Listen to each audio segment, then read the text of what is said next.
Hello and welcome to The Well. I'm your host, Dr. Brendan Arm, Doctor of Acupuncture and Oriental Medicine, Chinese medicine herbalist, and founder-director of Lotus Integrative Medicine in Santa Monica, California. There's a wealth of health-related information out there, and I'm joined today by this wonderful group of integrative and holistic medical doctors and practitioners to share some of our favorite wellness tips.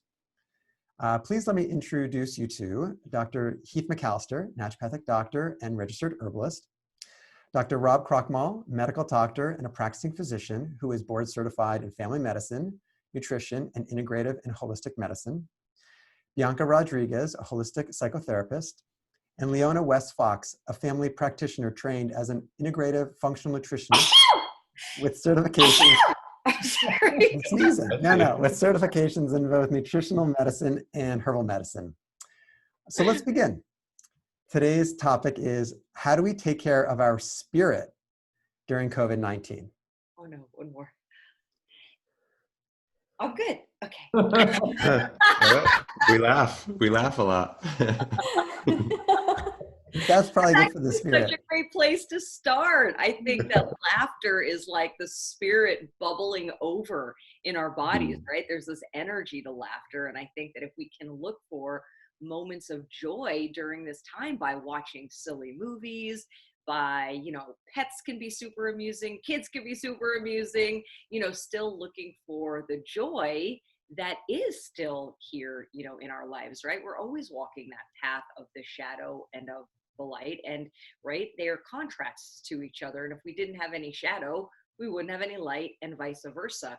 And so I think making a conscious effort to look for the things that light us up, like laughter or dancing, or, I've been helping a lot of clients go back to their childhoods and thinking about, what did you love to do as a kid? Heath was bringing this up in our last segment, that like we have this additional time on our hands, and what is the, what is the universe, or what is life sort of creating this space for? What do we consciously want to bring in? And what are those things? We've all become adults and we have responsibilities and but when we were kids, we had things. I've been writing poetry, I've been painting, and I think hobbies are so important because they're things that we do just for the pure joy of it. And I think joy is a spiritual practice. Well, I would share, there's body, mind, and spirit. And obviously things we do for the body, and there's things we can intellectually do for the mind.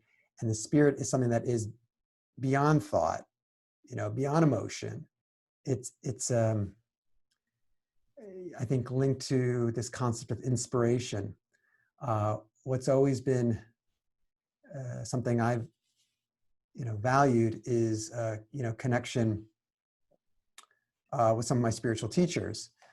And, it's nice to go see them in person. That's very difficult right now, but we can still read, so maybe we're not able to see some of these teachers, or maybe some of these teachers aren't even embodied anymore, but their teachings are written down. So it's nice to go back in whatever spiritual tradition, and read on spiritual subjects, or listening to devotional chanting. I think that can help, calm the Shen, or in Chinese medicine, the Shen is the spirit of the heart. I also think, nature has the capacity to heal the spirit. It's hard to, again, wrap your mind around it, but somehow when we go out into the woods and are around green colors of, nature, or being, near a body of water, the magnitude of nature has the healing capacity for the spirit. Right. I would say that, to me, the essence of spiritual health is feeling connected. And, I think that's really what people are looking for when they've sought out religious beliefs or, mindfulness practices, is trying to feel connected. And so I think that this could be a time to re-engage a spiritual practice, a concerted spiritual practice, and that I think that, world religions are a jumping off point. I think that mindfulness is a jumping off point. I think there are many jumping off points about how do you orient yourself in the greater scheme of this world, of our humanity, of our universe. How do you relate to that? What's your role, and how connected do you feel? So I think that's one aspect of feeling connected to just, something greater than yourselves.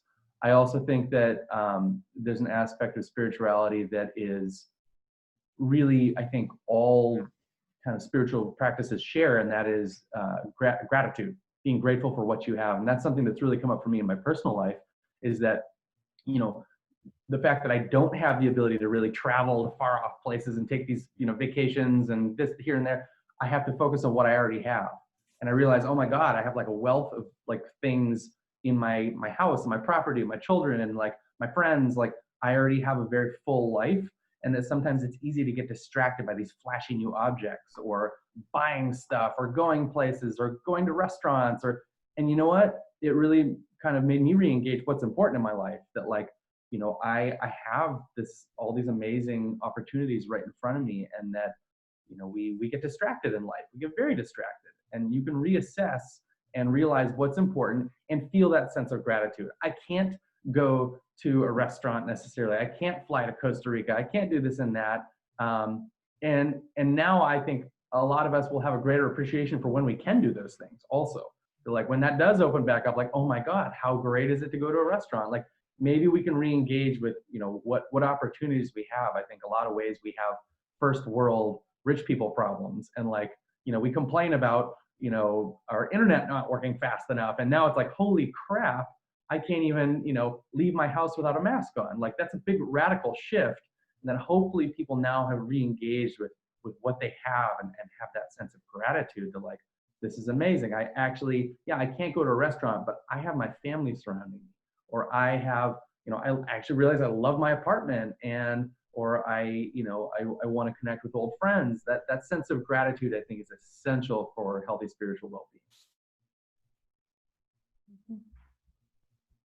Yeah, I'm glad that this has helped us all come together. And we've been able to do this together and meet up again. And so I'll second that notion of connection. And I'll also second the notion that Brendan was talking about, that it really helps me feel more connected with nature in a way. Even though this one virus we have a tricky relationship with, it makes me conscious of all the other microorganisms and the trillions of other viruses and bacteria and microorganisms that actually we are dependent for on our health. And so to not lose sight of that as well. I totally agree. It's just the spirit of the simple things, that the most, our interconnectedness and the access to nature. We're being, in quotes, limited to the access of nature, and yet rediscovering how that can fulfill our spirit in a way that being entertained cannot quite spark that kind of inspiration and joy, but that interaction with nature can really enliven and lift our spirit. And I think so many of us are reconnecting to those simple things, whether it's the whole like baking sourdough bread thing is real. I have so many clients that are baking sourdough bread for the first time and cooking other foods for the first time, or growing things in a backyard garden, or hiking more than they ever have in these last few months than they have in the last 10 years. And really kind of coming to that appreciation of how nature truly inspires the spirit, and that entertainment has its place, but there is this more kind of engagement in these simple things within each other, our family, nature, that can really transform our being. And so again, it's another silver lining that we can access and really help to soothe and nourish our spirit during this, very uncertain time. Yeah. And I also want to point out, the importance of like some might call it a meditation practice. Other people might call it just a mindfulness breathing practice. Something that we always have within us. It's not something that you have to remember to put in your pocket, you know, when you're going someplace, you know, you always have the capacity for breathing until at that time when you don't. But while we're alive and you know, and living on this planet, you know, just a simple mindfulness breathing practice of something like inhaling, thinking the word let, and exhaling, thinking the word go, or, you know, inhaling the word love and exhaling the word peace. You know, some type of simple, that's like an English mantra, like an English, you know, just, it doesn't even have to be in a faraway language. It could be something that's very familiar or meaningful to you.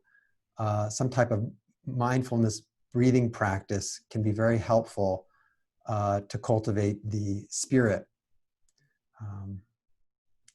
So any other thoughts on the subject before we wrap up this segment, anybody? There's a lot of good things on mindfulness and spirit in this group. I know that for sure. I would say that on that note, you know, one thing that on that note, Brendan, of mindfulness is that I find that guided imagery is a really useful way for people to tune in and kind of get some calm in their lives. I think sometimes it's hard for us to feel connected when we're so scatterbrained and stressed out, and we're multitasking, we're typing on our phone while we're driving, we're drinking coffee, and it's like, you're not in your body at that point, you know? And so you really need to cut out all that white noise. And that's where I think mindfulness really shines, that you get to really get that peace and that quiet and that stillness. And that I find that guided imagery, which is, you know, someone leading you through a meditation on YouTube, you can find these, that's a really helpful introduction into finding that space and experimenting with that quiet. Great. Well, that's all the time we have today. Thank you for joining us, and please join us next time for more wellness tips. And remember, regardless of where we are, our resources in the well are limitless. Have a wonderful day.